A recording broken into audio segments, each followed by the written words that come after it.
జగన్మోహన్ రెడ్డి ఢిల్లీలో ధర్నా చేశారు. దాన్ని ఏ విధంగా చూస్తారు? ఎవడనేది జగన్మోహన్ రెడ్డి ఇంకా 11 సీట్లు ఇచ్చినాడు. ఇంకా జగన్మోహన్ రెడ్డి ఎప్పుడో ప్రజలు కాదని తన్ని తరివేశారు. ఇంకా జగన్మోహన్ రెడ్డి ఇంకెక్కడ ఢిల్లీలో వాడు ఏం చేసినా వాడి తందాలైనా తది ఎక్కడైనా వాడిని పట్టించుకునే నాదులు లేడు. అసలు అసెంబ్లీ సమావేశాలు జరుగుతున్నాయి, ఒక పక్కన అక్కడ ధర్నాలు జరుగుతుంది.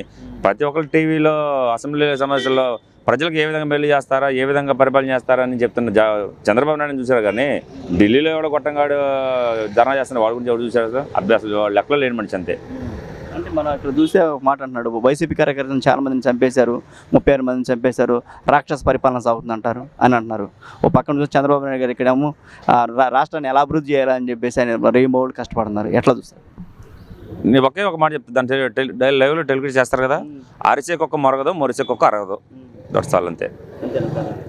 అన్నీ ఉన్న ఇస్తారు, అన్ని మనకి ఉంటుంది, ఏమైనా ఇస్తారో ఎగి పడతా ఉంటుంది. 36 మందిని లీడర్ రెడ్డి అలాంటి వాడు. 36 మందిని చంపేశారు మా వాళ్ళు అంటున్నారు. దాన్ని ఆ సొంత బాబాయ్ని చంపినే ఏమి చేయలేకపోయాడు. పక్కన ఒక ఎంపీ అయ్యండి, వాడు పక్కన తిప్పుకుంటున్నాడు. ఇంకా బయట ఎవడో చంపిన దానికి ఈడ్ చేయడం ఏంది?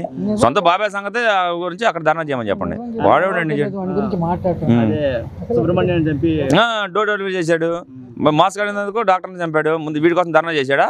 వాళ్ళు చంపి వీళ్ళు చంపి సొంత బాబాయ్ కోసం చంపినండి, వాడి కోసం అక్కడ ధర్నా చేయమని చెప్పండి.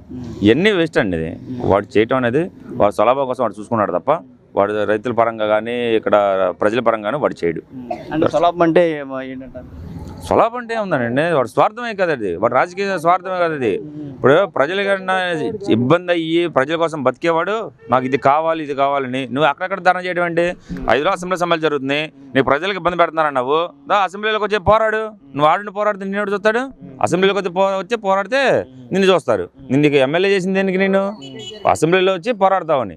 అంతే. నువ్వు అక్కడక్కడ కూర్చొని ధర్నా చేస్తానంటే కుదిరితే వేస్ట్. అంటే జగన్మోహన్ రెడ్డి గురించి మీరు అడగడం కరెక్ట్ కాదు, వాడి గురించి మేము 14 మాట్లాడడం కూడా కరెక్ట్ కాదు. That's all.